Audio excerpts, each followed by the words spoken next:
नमस्कार, आप देख रहे हैं प्राइम टीवी पे समय चक्र और मैं हूं आपके साथ पंडित आचार्य मनोज कुमार शुक्ला। प्रतिदिन की तरह धर्म पे चर्चा होती है, तो आज का विषय है हमारा कि शिवलिंग की उत्पत्ति कहां से हुई, कैसे हुई, पूजा भगवान शिव का और उसका प्रिय त्योहार भगवान का ये कैसे होता है, क्यों हुआ, कहां से इसकी उत्पत्ति हुई, ये सारी चीजें आज मैं आपको बताऊंगा। तो आइए चलते हैं अपने धर्म चर्चा पे। महाशिवरात्रि आने वाली है आगे, तो जो ये पर्व है फाल्गुन मास के कृष्ण पक्ष की चतुर्दशी को मनाया जाता है। हिंदू धर्म में महाशिवरात्रि का एक विशेष महत्व है। महाशिवरात्रि पर शिवलिंग को भी पूजा जाता है।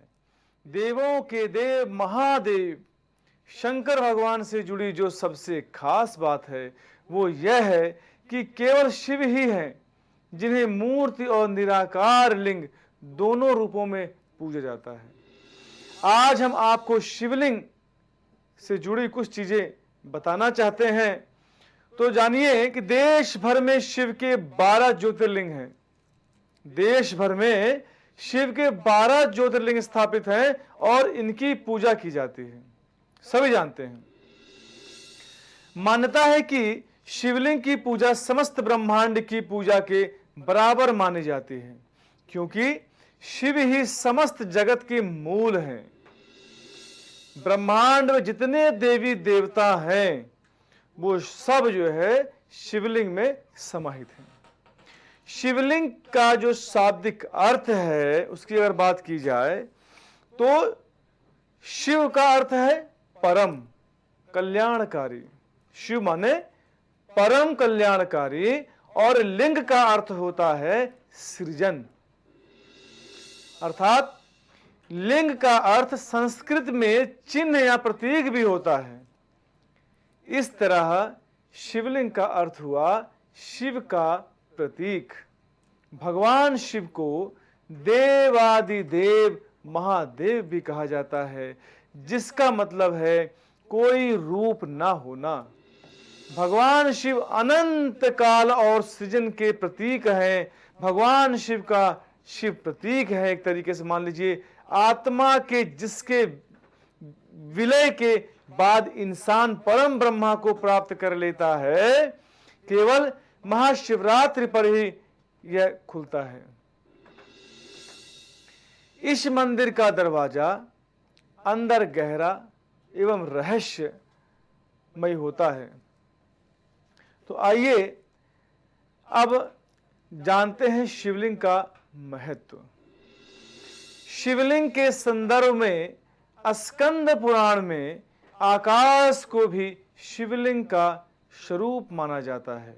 शिवलिंग वातावरण सहित घूमती हुई पृथ्वी तथा समस्त अनंत ब्रह्मांड, क्योंकि ब्रह्मांड गतिमान है, धुरी है। शिवलिंग का अर्थ अनंत भी है, जिसका मतलब है कि इसका कोई अंत नहीं है, ना ही इसका कोई प्रारंभ है।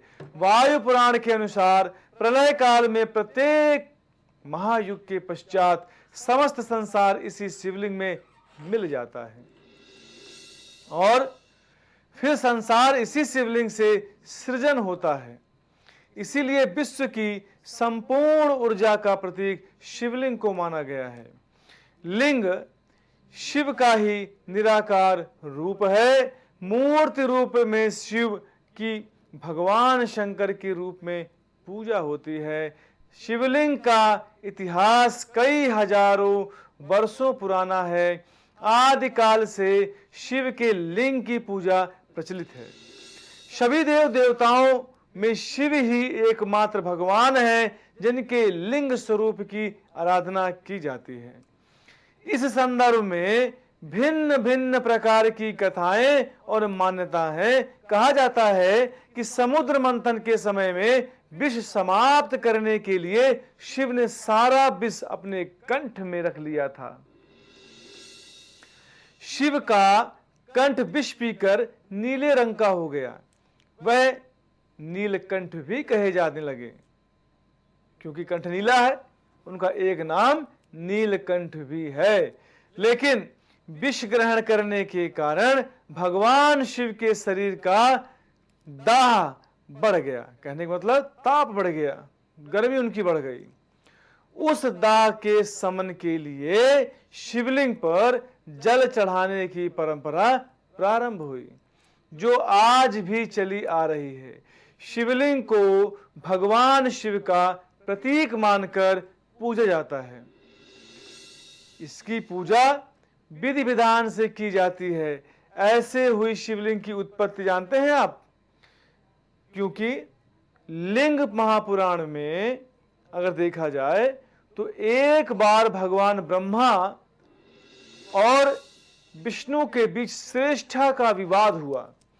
जब उनका विवाद बहुत अधिक बढ़ गया, तब अग्नि की ज्वालाओं से लिपटा हुआ लिंग भगवान ब्रह्मा और भगवान विष्णु के बीच आकर स्थापित हुआ था। दोनों उस लिंग का रहस्य नहीं समझ पाए। इस रहस्य के बारे में विष्णु भगवान और ब्रह्मा देव ने हजारों वर्ष तक खोज की, फिर भी उन्हें उस लिंग का स्रोत नहीं मिला। निराश होकर दोनों देव फिर से वहीं आ गए जहां उन्होंने लिंग को देखा था। वहां आने पर उन्हें ओम की ध्वनि सुनाई पड़ी, जिसको सुनकर उन्हें अनुभव हुआ कि यह कोई शक्ति है, और उस ओम के स्वर की आराधना करने लगे। भगवान ब्रह्मा और भगवान विष्णु की आराधना से प्रसन्न होकर के उस लिंग से भगवान शिव प्रकट हो गए और सद्बुद्धि का वरदान दिया। देवों को वरदान दे करके भगवान शिव चले गए और एक शिवलिंग के रूप में स्थापित हो गए। यही भगवान शिव का प्रथम एवं पहला शिवलिंग माना गया है। सबसे पहले भगवान ब्रह्मा और विष्णु के शिव के उस लिंग की पूजा अर्चना की, तब से भगवान शिव की लिंग के रूप में पूजा करने की परंपरा शुरुआत हो गई। तो बात करता हूं भगवान शिव की, तो एक श्लोक बताता हूं आपको। आकाशे तारकालिंगम पाताले बटुकेश्वरः ओ मृत्युलोके महाकालम सर्वलिंगम नमोस्तुते। आकाशे तारकालिंगम, आकाश में स्वर्गलोक में तारका नाम का लिंग है। बटुकेश्वरा, पाताले बटुकेश्वरा, पाताल लोक में बटुकेश्वर नाम का लिंग है। और मृत्युलोके महाकालम, मृत्युलोक माने ये पृथ्वी लोक को मृत्युलोक बोलते हैं, तो मृत्युलोके महाकालम सर्वलिंगम नमोस्तुते। तो मृत्युलोक में जो महाकाल नाम का जो लिंग है वो सर्वोपरि। तो हम तीनों लिंगों को नमस्कार करते हैं यहां से। तो आइए अब आगे बढ़ते हैं दैनिक पंचांग की तरफ। 24/8/2024 श्री संवत 2081 साके 1946 तिथि पंचमी दिन में 12:41 तक रहेगी। अश्विनी नक्षत्र रात में 11:42 तक रहेगा। तैतिल तत्पश्चात गरकरण, भाद्रपद कृष्ण पक्ष योग की बात करूं तो गंड तत्पश्चात वृद्ध योग हो जाएगा। दिन में 12 के लगभग तक रहेगा। शनिवार का दिन चंद्रमा मेष राशि पे रहेंगे। शरद ऋतु अभिजित मुहूर्त की यदि मैं बात करूं तो 11:57 AM से लेकर के 12:48 PM तक रहेगा। राहु काल की यदि बात करूं तो 9:09 AM से लेकर के 10:46 AM तक रहेगा। राहु काल में कहा जाता है कि कोई भी शुभ कार्य न करें। बात करता हूं दिशाशूल की, तो आज के दिन यात्रा पूर्व की दिशा में करना वर्जित माना गया है, तो पूर्व की दिशा में यात्रा नहीं करनी चाहिए। आइए अब आगे बढ़ते हैं दैनिक राशि की तरफ। तो सर्वप्रथम मेष राशि। मेष राशि का स्वामी मंगल होता है। अपनी कार्यशैली को लेकर आप जो है आत्ममंथन करने की आवश्यकता है। आपको दिनचर्या का बड़ा समय पढ़ने और शोध आदि में दे सकते हैं। आज सिर्फ जरूरी कार्यों को ही प्राथमिकता दें। रिश्तों को लेकर कुछ असमंजस भरी परिस्थितियों का आपको सामना करना पड़ सकता है। प्रेम प्रसंगों को पर्याप्त समय दे सकते हैं। तो बात करता हूं यहाँ उपाय की। 11 बार बजरंग बाण का पाठ करके यदि घर से बाहर निकले तो आपका दिन शुभ होगा। आइए आगे बढ़ते हैं वृषभ राशि की तरफ। तो वृषभ राशि का स्वामी शुक्र होता है। कार्य क्षेत्र में आपका अपमान हो सकता है। संभावना है कि आपका विचार ज्यादा सार्थक हो, लेकिन सही बात कहने पर भी आप निशाने पर लिए जा सकते हैं। तो घर के कार्यों में भी मन नहीं लगेगा। नशे का सेवन बिल्कुल भी ना करें। शेयर मार्केट में बड़ा पैसा निवेश करने से बचें। बात करता हूं उपाय की। किसी गरीब व्यक्ति को धन का दान किया जाए तो आपका दिन शुभ होगा। आइए आगे बढ़ते हैं मिथुन राशि की तरफ। तो मिथुन राशि का स्वामी बुध होता है। अच्छे मित्रों के संयोग से मन प्रफुल्लित रहेगा। पैतृक संपदा प्राप्त होने के योग बन रहे हैं। संतान के भविष्य को लेकर कुछ निर्णय लेने पड़ सकते हैं। धीरे धीरे अटके मामलों को सुलझा लेंगे। समाज में आपका रसूख बढ़ेगा। अचानक धन लाभ भी हो सकता है। तो बात करता हूं उपाय की।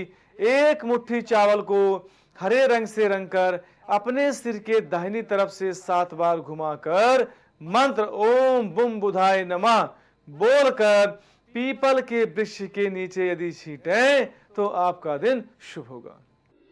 आइए आगे बढ़ते हैं कर्क राशि की तरफ। तो कर्क राशि का स्वामी चंद्रमा होता है। आप लोगों के लिए प्रेरणा स्रोत बनकर उभरेंगे। आईटी फील्ड से जुड़े लोगों को जॉब में काफी आनंद आएगा।